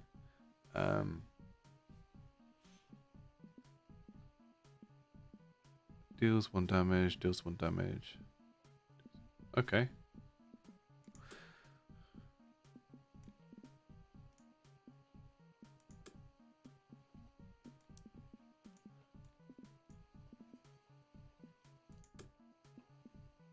Are we dealing damage yet, or does it only deal once we get the row?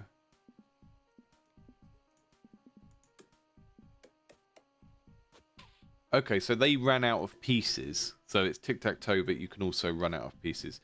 Interesting. I mean, tic-tac-toe is an interesting thing to base any game off of because it is a solvable game, which makes it not a great game for adults. But let's see how the other elements interact with that. I don't like that this is really petty, but I don't like that the tooltip covers up my chicken. It shouldn't cover him up.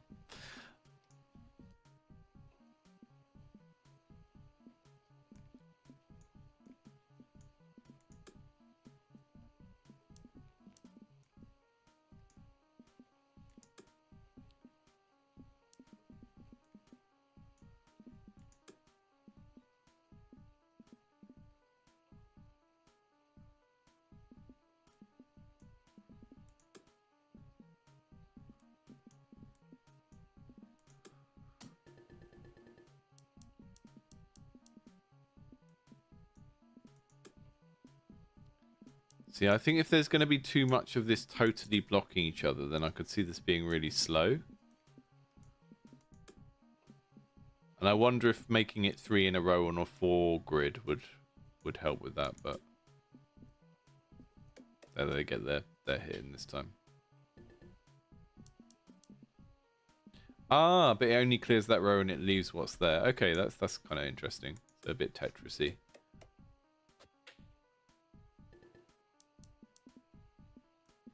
I'm not getting much peck builder from this yet, but we'll see what happens after I finish this one.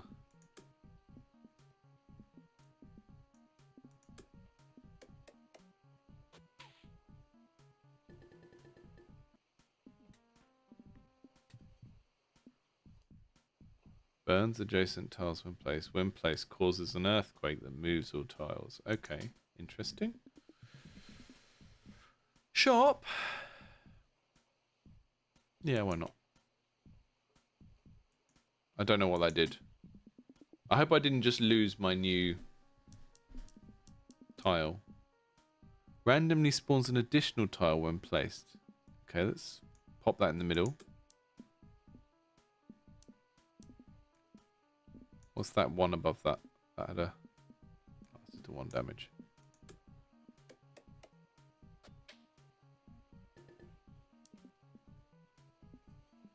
Why has that got a... Destroys tiles and moves up the board? Okay.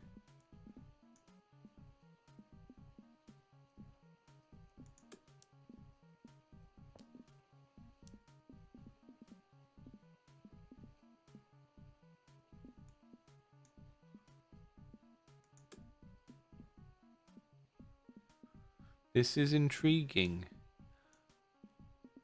I didn't think there was going to be enough to it at first, but...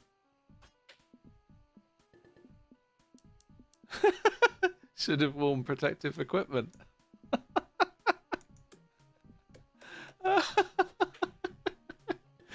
So we have certain chickens that are dressed in certain things and they taunt you in specific ways. Like little Tekken or Soul Calibur characters. It's great.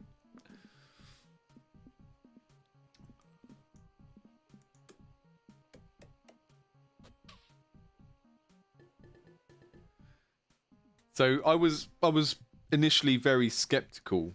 I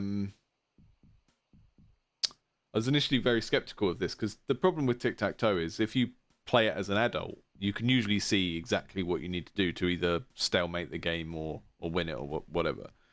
I actually used to run a design challenge with new students where it was like basically to add new rules to tic-tac-toe and see what happens, because it's one of the best ways you can see how game design works, is to take a very simple game and modify it, because you don't have to do any programming to see how a rule change modifies how the game feels to play.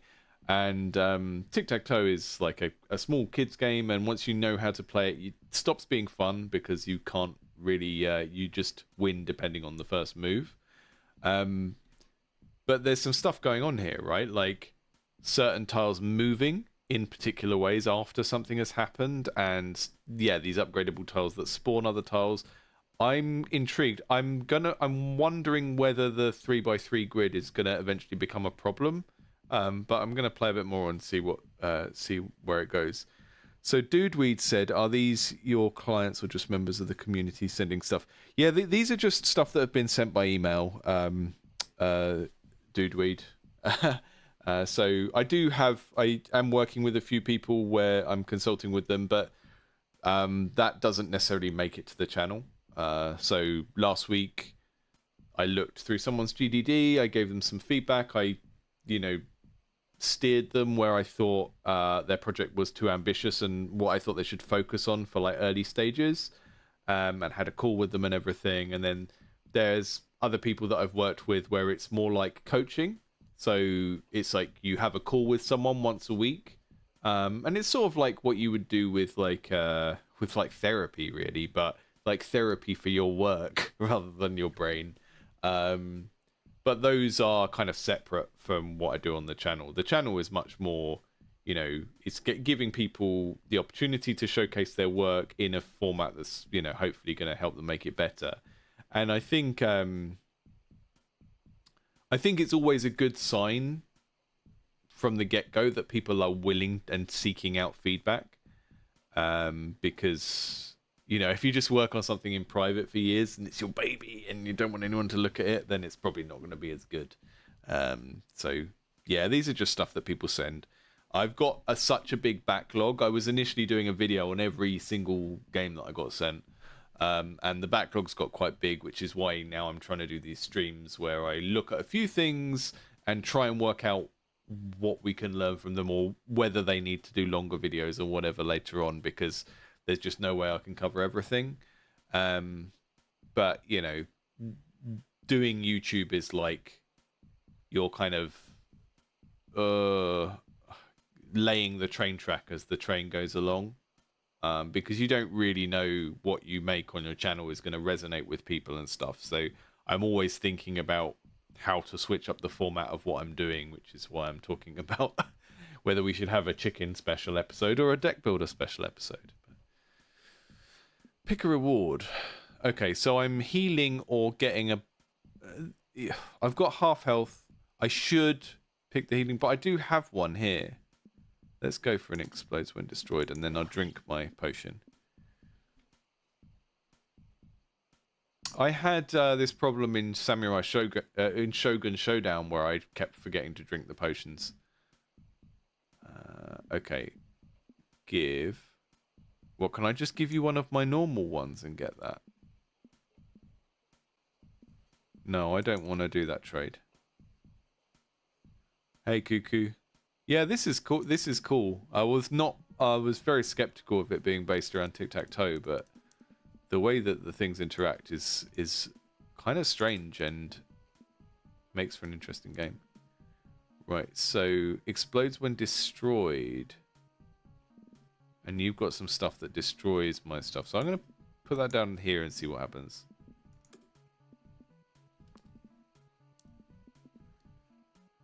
Yeah, Shogun Showdown's great. I only played the demo, but I do want to play the full thing at some point.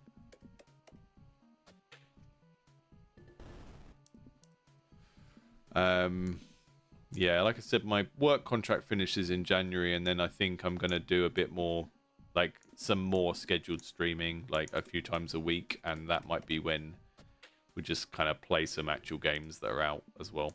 But they will all be indie games, I'm playing Dragon Age, but I'm never going to stream a AAA game on this channel because it would be against the point of the channel. I might still bring up AAA games in examples, when we're talking about game design, but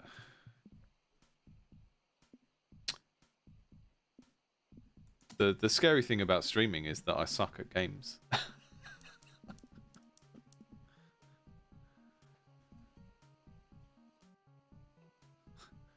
Everything that Save says is sending twice. You're just echoing today. It's an internet echo. I'll put that there. I don't quite understand the destruction and blocking mechanics yet, but that's fine.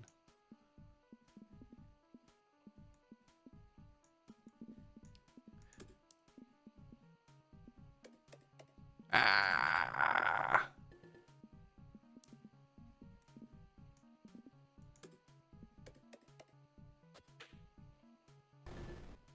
This is definitely the sort of game where the biggest issues that players are going to have with it are just like basic rules comprehension. And the best thing you can do with that sort of stuff is to do the sort of playtesting where you are looking over someone's shoulder. That's what I keep going on about. Go to conventions, put your game on a laptop, go to a convention. They'll usually you get free tickets to go to events if you exhibit. So it's a great way to go and get to go and see like cool stuff like cosplay and stuff without having to pay. It's like phone up a local con. Doesn't have to be a games con. Can be a comic con. Can be a board game convention. I've demoed games at things that were definitely not games things before, because it's just a good way to get free tickets. But that aside, this is the sort of game where it would benefit from a lot of the type of playtesting where you do not really get involved with the playtest and you just watch them figure it out and watch where they get stuck and then make notes on it, and then maybe you help them along. But there's a lot of like stuff here where it's just like I'm kind of doing it a bit randomly and I'm not entirely sure Okay, so that explodes when destroyed. So that means that you want to put it next to the enemy's pieces because it's going to get rid of them. But it's too late. Can't do anything about that.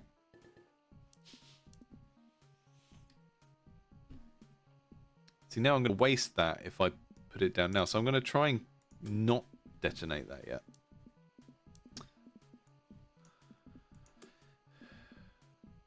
Ha! Ooh, 2 lines at once. I did a clever by accident.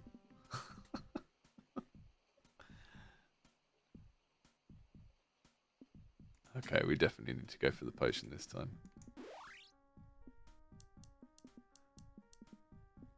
Yeah, this is really cool.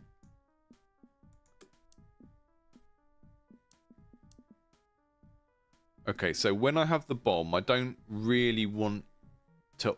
I don't necessarily want to score a line with it straight away. You want to position it and then detonate it later on. So I'm going to pop that over in the corner. Maybe I should have just not put it down at all yet.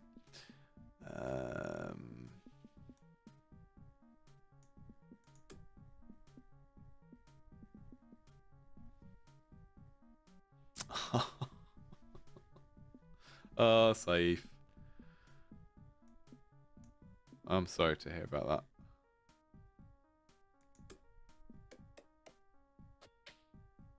I know there used to be places in the world that used to be like that about wearing jeans as well. Like ex-Soviet countries like Hungary and Bulgaria and stuff. Like if you wore jeans in the 60s, it was like... You're wearing the trousers of the great Satan.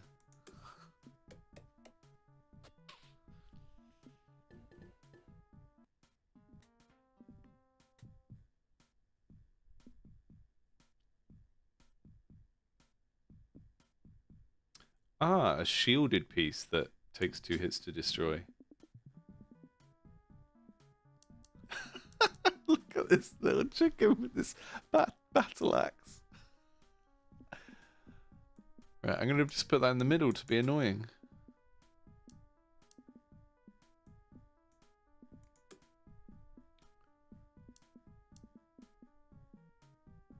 Okay. I'm going to put that there and take that out, I think. Is that going to blow that up? Yeah.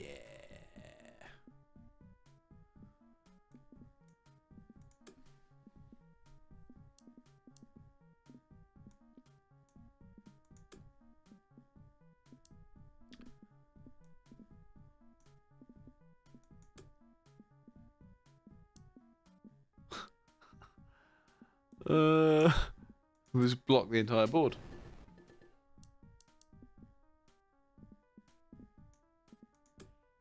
I think that's the first time that's happened. The total board block.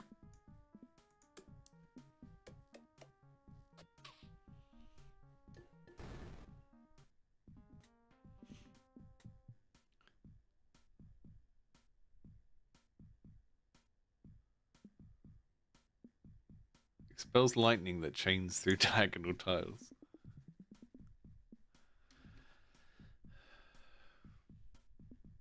Do you want to, okay, so is that's actually asking me to get rid of all 3 of those to get that. But I don't think that's a good trade.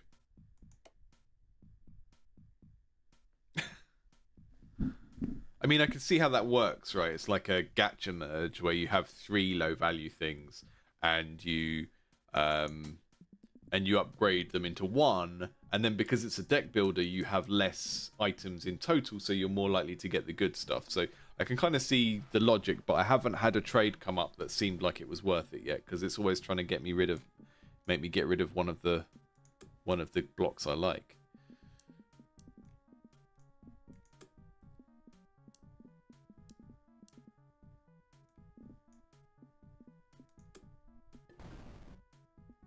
Not sure how that worked, but it's kind of cool.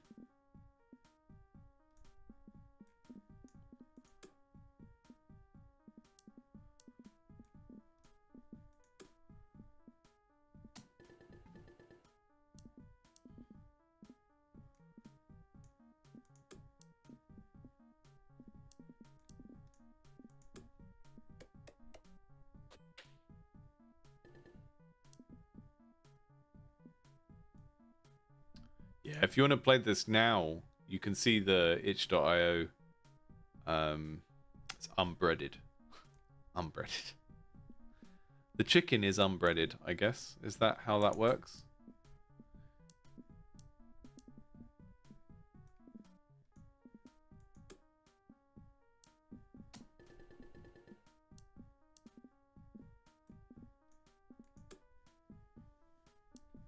So a great long argument on, don't know if it was Blue Sky or Threads today, about chicken. If you ever want to make people argue on the internet, start talking about whether or not you should wash raw chicken. Because people feel very, very passionate about this both ways.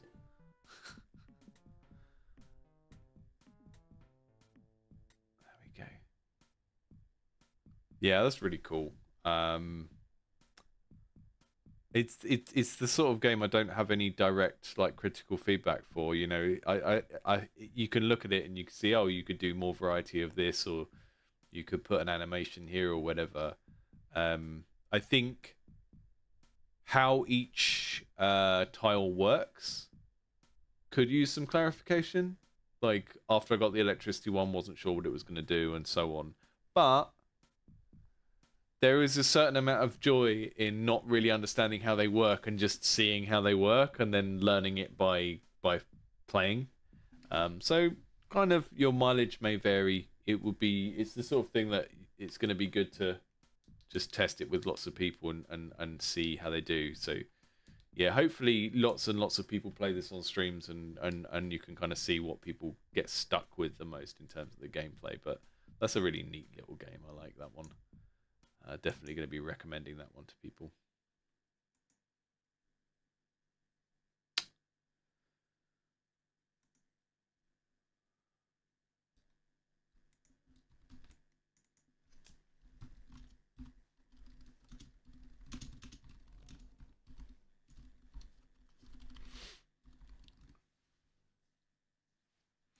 Amazing, but should be called Peck Builder.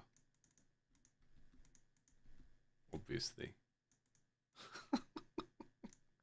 You know when someone like tells you your project is good, but it should be called a completely different thing. It does happen. Happens in like Hollywood and stuff. Like the comic Hellblazer that John Constantine is from was supposed to be called Hellraiser. And then Clive Barker made Hellraiser, so they had to change the name of it at the last minute, and they just called it Hellblazer instead, which is a terrible name. Like one of my favorite comics ever, worst name. And it was because they needed to change it at the last minute. So let's summary. Did I put a title on this little clipboard? Oh, it was the checkups, check-ins, bed rounds. I'm not even wearing doctor's clothes, so I don't know why I'm keeping up with the gimmick tonight. But yeah, Land Trains. Baz's Land Trains. Cool game, cool aesthetic. Just the snake and the tower defense aren't really gelling together yet, and I think there are different ways of combining them that might be more fun. I think having the snake going constantly and then pausing to build whenever you want, like FTL does with pausing to do tactical decisions, I think that would work. I think a bit more visual distinction for the different guns and different elements, and some of that is going to come down to being willing to sacrifice everything being military green to use color to infer what weapons are and stuff like tower defense games usually do. And then 7 Days, want to give that a longer play at some point, I think. I'd love to do some longer streams of these kind of games, kind of like arty emotional games, because they're not the type of games that I can really give design feedback in the conventional sense, because you know, traditional game design is about like, how do I make this more fun? How do I make this more engaging? Whereas games like 7 Days aren't really following those rules, you know. And I said this on Safe, you know, when you guys sent me Inside, I said, you know, it's very hard to give feedback on that type of game because it's almost not really operating as a game. It's operating as art. It's like, how does this emotionally impact someone? And it sort of almost feels a bit weird to to give feedback on that, right? If someone writes a piece of music and it's like, well, you could have used this word instead, and then I would have felt 3% more emotional if you'd said that word instead. So it seems weird. Prototype Pines was our horror game, our top-down Silent Hill like, and that felt quite polished for someone's first serious crack at a game. Just a couple of animations that felt a bit janky. Sound design not there yet, and so important for that genre. But definitely going to be interested to see where that goes. And the Dark Souls influence is there as well. You can kind of see it from the need to kind of parry and everything. But given that the blocking is such an important move, the parrying was such an important move, I found the poses and the animation were not really communicating the most important part there. Tic Tac Tick by Ranjin, amazing, but should be called Peck Builder. Copyright Dryden 2024. Give Dryden 50p for that name if you use it. And Dice Defenders, kind of cool. Took a little while to get my head round, but it was fun to work out, and it was fun to try and get better at. Running out of ammo, is that a thing? Running out of ammo was just basically end of the game, and that didn't feel good. Timer wasn't clear enough, or wasn't front of mind enough, and there were kind of creative inconsistencies between the dice and the cards and the sci-fi stuff that I thought could be brought together a little bit more. If you want that to really shine and not just feel like a Fortnite map, which at the moment it's like what if Fortnite and Tabletop Simulator were in the same thing? And again, I've made things in Fortnite both professionally and for fun, and I don't say that as a derogatory thing. It's more just like Fortnite has a lot of these kind of maps, not exactly like that concept, but this kind of high concept, weird take on gunplay that has some strange mechanic thrown in and doesn't take long to learn, but is sort of unusual and out of the box. So it did make me think a lot of that. Oh no, I've started the chicken argument in the chat. So yeah, thanks everyone who tuned in tonight, and yeah, just leave a message if there's anything you want to know, and I'll try and kind of look and catch up with that in the meantime. Hope you enjoyed seeing these 5 games, and I will try and schedule one of these again in the next week or so to look at some more, because it's good doing these. I will never get through my backlog if I try and look at them all one by one and give them hours and hours each. I think this is a better way of doing it. And then I can also email each of these people and say, hey, your game was on a stream. I don't know if I'll do a long video about it yet, but it was on a stream at least. Here's the stream. But yeah, thank you all for joining, and thank you all for your support, and see you again soon.